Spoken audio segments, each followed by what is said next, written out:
Welcome everyone to our YouTube channel. आज के video में फर्स्ट ऑर्डर डिफरेंशियल इक्वेशन ये यूनिट को हम कंटिन्यू करेंगे और आज हम इसमें linear differential equation of first order and first degree ये टॉपिक का 21st प्रॉब्लम स्टडी करेंगे। तो क्वेश्चन आपके सामने है, देखो ये प्रॉब्लम हमें सॉल्व करना है।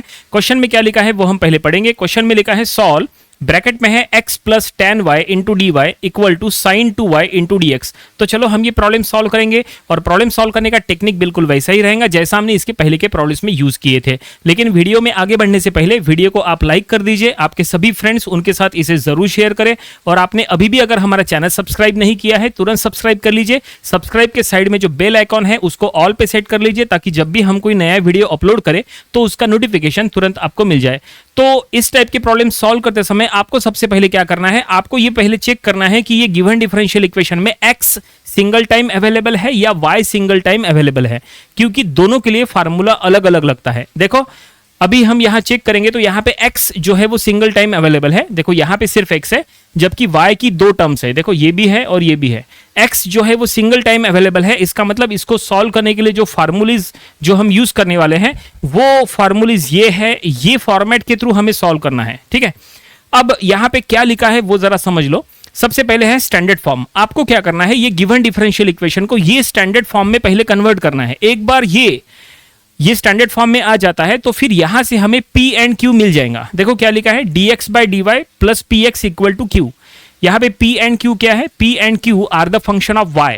और ये जो स्टैंडर्ड फॉर्म है ये किसका स्टैंडर्ड फॉर्म है, तो ये है linear differential equation of first order and first degree का स्टैंडर्ड फॉर्म। तो यहां से हमें P एंड Q निकालना है। एक बार हमें यहां से P एंड Q मिल गया तो फिर उसका यूज करके हमें आगे के स्टेप सॉल्व करना है। आगे हमें दो स्टेप सॉल्व करना है, पहला है इंटीग्रेटिंग फैक्टर और दूसरा है कंप्लीट सॉल्यूशन। ये दोनों सॉल्यूशंस काफी इंपॉर्टेंट होते हैं। देखो पहला सॉल्यूशन क्या है, इंटीग्रेटिंग फैक्टर IF। तो उसके लिए आपको P का यूज करना है, फार्मूला है e to the power integration of P dy। और नेक्स्ट है कंप्लीट सॉल्यूशन, यहां पे आपको इंटीग्रेटिंग फैक्टर और Q का यूज करके आपको सॉल्व करना है। चलो फाइनली सब कुछ हम सॉल्व करेंगे, बिल्कुल स्टेप वाइज चलने वाले हैं, यही फॉर्मेट रहेगा। लेकिन सबसे पहला काम क्या है, सबसे पहला काम है कि ये गिवन डिफरेंशियल इक्वेशन को वो स्टैंडर्ड फॉर्म में पहले कन्वर्ट करना है। तो चलो कन्वर्ट करेंगे। तो सबसे पहले हम यहां लिखेंगे, बिल्कुल स्टेप वाइज सॉल्व करेंगे। देखो वीडियो उसके वजह से थोड़ा लंबा हो सकता है, लेकिन जो है आपको पूरा वीडियो देखना चाहिए ताकि आपका पूरा जो कॉन्सेप्ट है वो क्लियर हो जाए। तो हम यहां लिख लेंगे गिवन डिफरेंशियल इक्वेशन इज। तो ये डिफरेंशियल इक्वेशन को हम यहीं से कॉपी कर लेते हैं। देखो ये डिफरेंशियल इक्वेशन हमने ले लिए, ओके। और अब यहां पे इसको स्टैंडर्ड फॉर्म में कन्वर्ट करना है, linear differential equation of first order first degree के स्टैंडर्ड फॉर्म में कन्वर्ट करना है, वो फॉर्म में। तो एक काम करेंगे, यहाँ पे dx को क्या करो, यहाँ पे देखो ये dx वही रहने दो, ये dy वाले टर्म से इधर, ये dy को उधर शिफ्ट करो, उसके डिवीजन में जाएगा। और ये साइन वाला टर्म इधर शिफ्ट करो तो ये इसके डिवीजन में आएगा।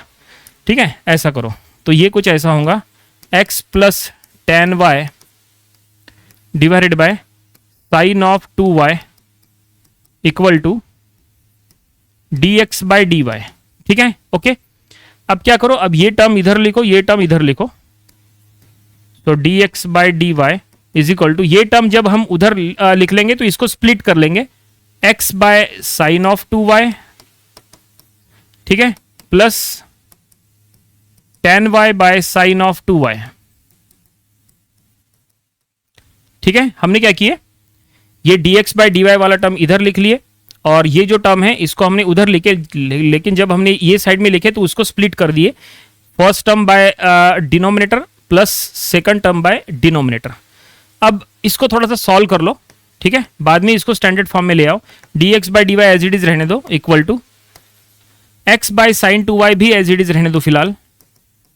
ठीक है, ये जो tan 2y है, tan यानी क्या होता है, tan यानी होता है साइन बाय कॉस। तो sine y by cos y ऐसा लिख लो न्यूमरेटर में, और डिनोमिनेटर में साइन 2y है, ये होता है 2 sine y into cos y।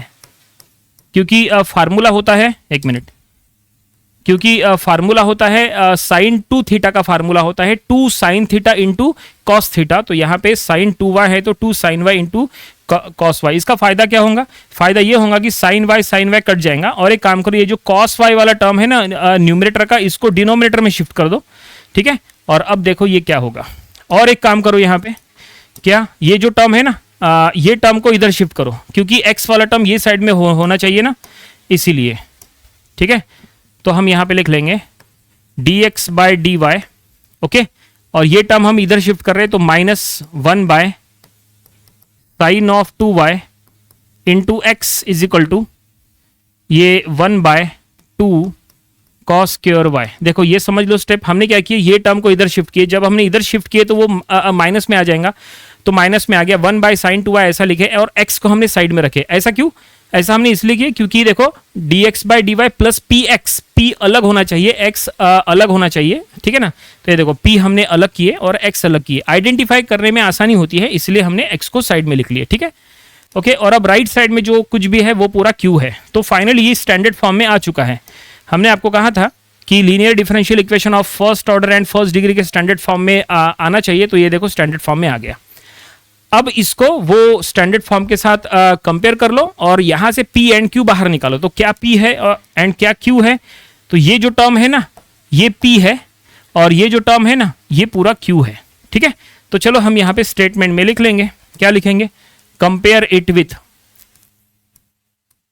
Compare it with, compare करना है, ये इसके साथ हमें कंपेयर करना है, तो ये हम यहां से कॉपी कर लेते हैं। यहाँ पे देखो कंपेयर इट विद दिस, और अब यहाँ से हमें p एंड q मिलने वाला है। तो देयरफॉर p इक्वल टू, तो माइनस में 1 बाय साइन 2y, माइनस है, देखो यहाँ पे माइनस है ना, तो माइनस का यूज करना है, अगर आपने माइनस नहीं लिए तो रॉन्ग हो जाएगा, माइनस में, ठीक है।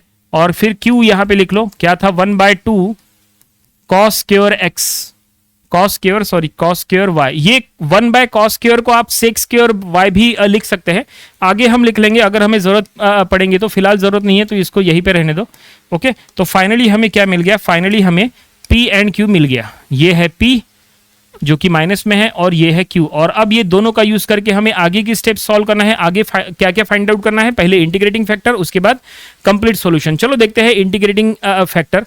तो नाउ इतनी जगह में नहीं होगा, स्पेस कम है, नेक्स्ट स्लाइड हम ले लेते हैं और वहां पे सॉल्व करेंगे। सबसे पहले क्या निकालना है, इंटीग्रेटिंग फैक्टर, लेकिन जो पता है वो हमें यहाँ लिखना है। p हमें पता है -1 by sine 2y and q ये भी हमें पता है 1 बाय 2 कॉस स्क्वायर y। चलो अब इंटीग्रेटिंग फैक्टर फाइंड आउट कर लेते हैं। नाउ इंटीग्रेटिंग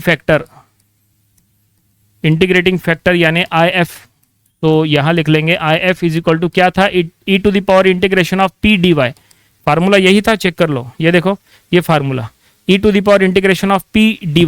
तो हम यहाँ पे लिख रही है, ये देखो, बस यहाँ पे p का वैल्यू पुट करो माइनस के साथ, तो माइनस बाहर रखो, e to the power minus integration of 1 by sine 2y into dy। अब इसको इंटीग्रेट करना है, डायरेक्टली इंटीग्रेशन नहीं होगा, एक काम करो, 1 बाय साइन है ना, 1 बाय साइन यानी क्या होता है, 1 बाय साइन यानी होता है कोसेक, तो हम इसको लिख सकते हैं e to the power minus यहां पे कोसेक 2y इंटू dy, समझे। और अब कोसेक का इंटीग्रेशन पता होना चाहिए। देखो कोसेक के इंटीग्रेशन के 3-4 फार्मूलीज है, उसमें से एक फार्मूले का हम यहाँ पे यूज करेंगे। देखो फार्मूला आपको लिख के देते हैं, अगर आपके पास फार्मूला नहीं लिखा है तुरंत अपने नोटबुक में लिख के रखो। इंटीग्रेशन ऑफ, सबसे पहले तो integration of cosec y dy, integration of cosec y dy होता है क्या होता है, log of tan y by 2, tan y by 2, ये एक होता है, plus c is the integrating constant, ये भी एक फार्मूला है। देखो कोसेक के जैसा हमने कहा 3-4 फार्मूलेज है, उसमें से ये भी एक फार्मूला है, integration of cosec y log of tan y by 2 होता है, ठीक है। लेकिन यहां पे हमें इंटीग्रेशन ऑफ कोसेक 2y है, यहां पे कोसेक y है क्या, नहीं, कोसेक 2y है। अगर 2y है तो यहां पे भी 2y होना चाहिए, है ना, मतलब ये ऐसा होगा, integration of cosec 2y dy is equal to, ये हम यहां लिख लेंगे log ऑफ tan, ये हो जाएगा 2y बाय 2 ऐसा हो जाएगा। देखो ये इस तरह से, प्लस c, यहां पे कैसा हुआ कि जो 2y है ना, 2y को डिफरेंशिएट करेंगे तो 2 आता है, वो डिनोमिनेटर में आ रहा है क्योंकि इंटीग्रेशन हो रहा है ना, इसीलिए। और अब यहाँ पे 2 कट करो, देखो ये 2 और ये 2 कट करो, तो यहाँ क्या बचने वाला है, और ये जो 2 है इसको बाहर ले आओ, तो जो अगर आपने उसको बाहर लाए तो ऐसा होगा, integration of cosec 2y dy is equal to 1 by 2 log of tan of only y plus C, क्योंकि 2 कट चुका है। तो ये देखिए फाइनली हमने फार्मूला बना लिए।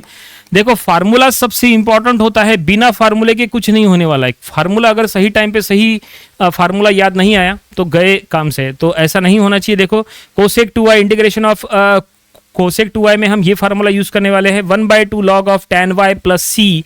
तो चलो वो हम यहाँ पे यूज करेंगे, तो देखते हैं क्या होता है। सो e टू द पावर ये माइनस है और ये हो जा रहा है log ऑफ नहीं 1/2 बाहर में है पहले, तो 1/2 log ऑफ tan y, ठीक है ना, tan y इस तरह से। c लिखने की जरूरत नहीं है, इंटीग्रेटिंग फैक्टर अभी नहीं लिखेंगे, बाद में जरूरत पड़ेंगे तो लिखेंगे। देखो इस तरह से। अब यहाँ पे क्या करो, देखो हमने कोसेक 2y को इंटीग्रेट किए तो 1/2 log ऑफ tan y लिख लिए, 1/2 log of tan y। Formula आप लिख के रखो, हाँ, ये फार्मूला कैसे तैयार हुआ वो सबसे इंपॉर्टेंट है। अब यहाँ पे क्या हो सकता है, अब यहाँ पे ये log के सामने -1/2 है, तो log के सामने अगर -1/2 है तो क्या करो, ये -1/2 को tan y के पावर में जाओ लेके।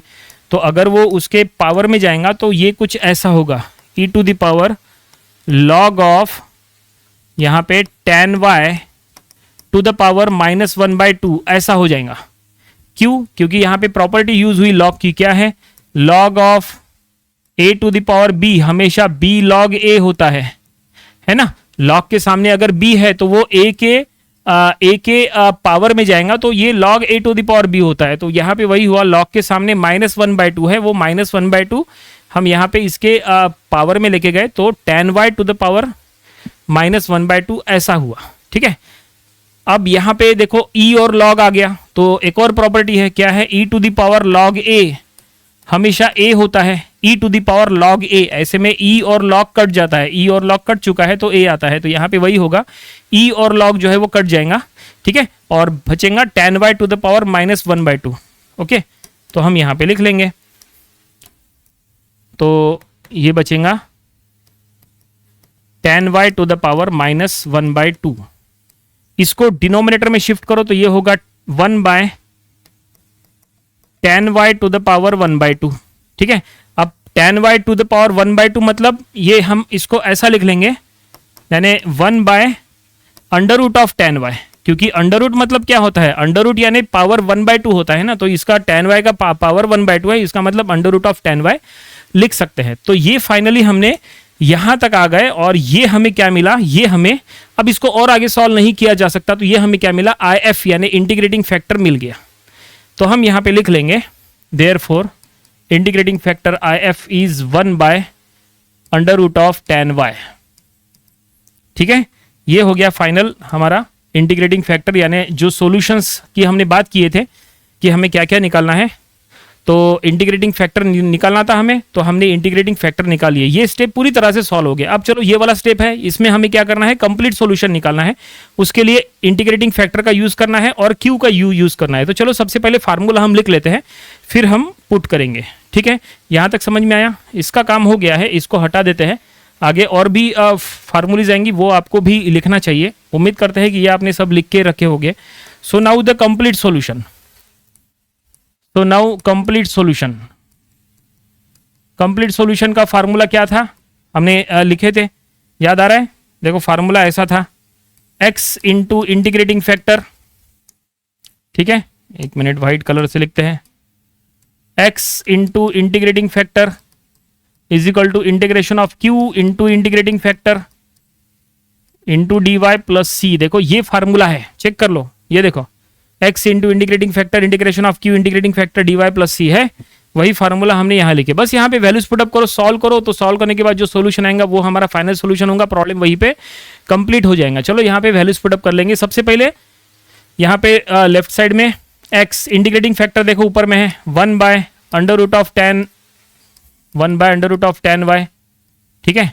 उसके बाद राइट साइड में इंटीग्रेशन ऑफ q यानी 1/2 cos स्क्वायर y, देखो ये q का वैल्यू है हमारे पास, इंटू इंटीग्रेटिंग फैक्टर यानी 1/√ऑफ tan y into dy plus C. Okay, अब यहाँ पे लेफ्ट साइड में कुछ मत करो, left side as it is रहने दो, x/√ऑफ tan y ऐसा लिख लो। और राइट साइड में यहाँ पे इंटीग्रेशन करने के लिए देखो 1/cos स्क्वायर है, तो हम इसको लिख लेंगे सेक स्क्वायर वाई, ठीक है। और 1/2 को हम यहाँ बाहर ले लेंगे तो कुछ ऐसा हो जाएगा, 1/2 बाहर ले लिए, इंटीग्रेशन ऑफ ये हम यहाँ लिख लेंगे सेक स्क्वायर वाई, ओके। और 1/√tan y as it is रखो, इसका कुछ नहीं हो सकता, dy प्लस सी। अब इसको इंटीग्रेट कैसे करेंगे, तो यहाँ पे सब्सटीट्यूशन मेथड का यूज करो, सब्सटीट्यूशन से आसानी से ये सॉल्व हो जाएगा। तो कैसे सब्सटीट्यूट करना, क्या करना, राइट साइड में ही करना है जो सब्सटीट्यूट करना। तो हम यहाँ लिख लेंगे put tan y is equal to t, tan y के जगह t पुट करो राइट साइड में ऑन RHS, यहाँ पे हम ऐसा लिख लेंगे ऑन RHS, राइट साइड में tan y के जगह t पुट करो। अब इसको डिफरेंशिएट करो तो tan y का डिफरेंशिएशन होगा sec square y into d y, और t का हो जाएगा dt। तो देखो क्या क्या पुट करना है वो आपको समझ में आ गया होगा। tan y के जगह t पुट करो और सेक स्क्वायर y dy के जगह dt पुट करो। सब्सटीट्यूशन मेथड का यूज करें। इंटीग्रेशन में आपको इंटीग्रेशन करते आना चाहिए, इंटीग्रेशन काफ़ी इंपॉर्टेंट है। अगर आपने इंटीग्रेशन की प्रैक्टिस नहीं की है तो प्रैक्टिस करो। हमने ऑलरेडी इसके पहले नंबर ऑफ इंटीग्रेशन की वीडियोस अपलोड किए थे। 1/2 देखो राइट साइड में 1/2 इंटीग्रेशन ऑफ ये जो sec square y d y है ना, sec square y d y, ये टर्म और ये टर्म, इसके जगह आपको लिखना है dt। देखो sec square y d y के जगह आएगा dt, तो ये टर्म और ये टर्म के जगह आएगा dt। और 1/√tan y, tan y का जगह आएगा t, तो वो हो जाएगा 1/√t, ठीक है। 1 तो हम यहाँ लिख लेंगे 1/√t into dt and plus C. ये देखिए अब इसको इंटीग्रेट करो, अब ये आसानी से इंटीग्रेट हो जाएगा। 1/√t को इंटीग्रेट करो। अगर आपको डायरेक्टली इंटीग्रेट करना नहीं आ रहा है तो थोड़ा सा स्टेप वाइज करो। स्टेप वाइज मतलब देखो 1/2 ये 1/√t यानी 1/t⁻1/2 है कि नहीं, 1/t⁻1/2 √, यानी dt प्लस सी, ठीक है।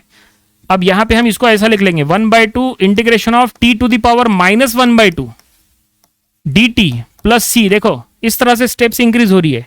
1/t⁻1/2 इसको ऊपर शिफ्ट किए तो t⁻−1/2। अब इसको इंटीग्रेट करो, अब ये आसानी से इंटीग्रेट हो जाएगा। फार्मूला क्या यूज होगा, फार्मूला यूज होगा, देखो लिख के देते हैं, थोड़ा सा इसको ऊपर कर लेते हैं और फिर हम लिख के देते हैं फार्मूला।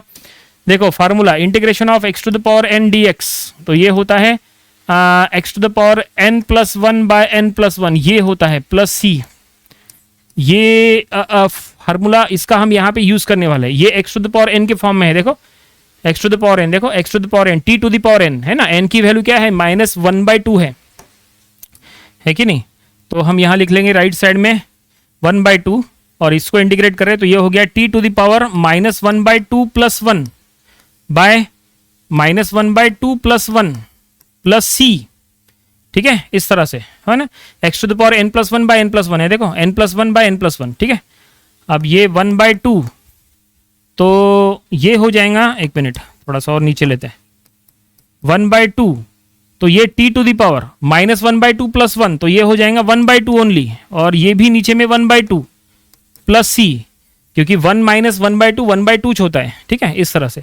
अब ये 1/2 का जो 2 है उसको ऊपर शिफ्ट करो। जब इसको ऊपर शिफ्ट कर लेंगे है ना, ये जो 2 है ना इसको न्यूमरेटर में शिफ्ट करो, तो जब ये ऊपर जाएगा तो बाहर हमें उसको हम बाहर ले लेंगे, तो ये हो जाएगा 2/2 और फिर t⁻1/2 प्लस सी।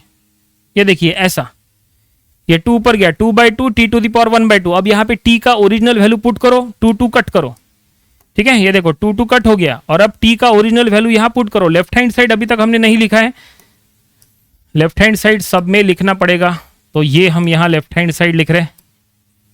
तो एक मिनट, लेफ्ट हैंड साइड सभी में जरूरी है तो ये लिख लेते हैं। कंप्लीट स्टेप्स शो करना एग्जाम में भी जब आप सॉल्व कर रहे तो, ठीक है। तो देखो यहां तक आ गए, बस यहां t का वैल्यू पुट करना है और थोड़ा सा इसको इधर कर लेते हैं क्योंकि अब ये पूरा हो जाएगा जहां तक, ठीक है। तो अब देखो ये पूरा हो जाएगा। Left side as it is रखो, ठीक है।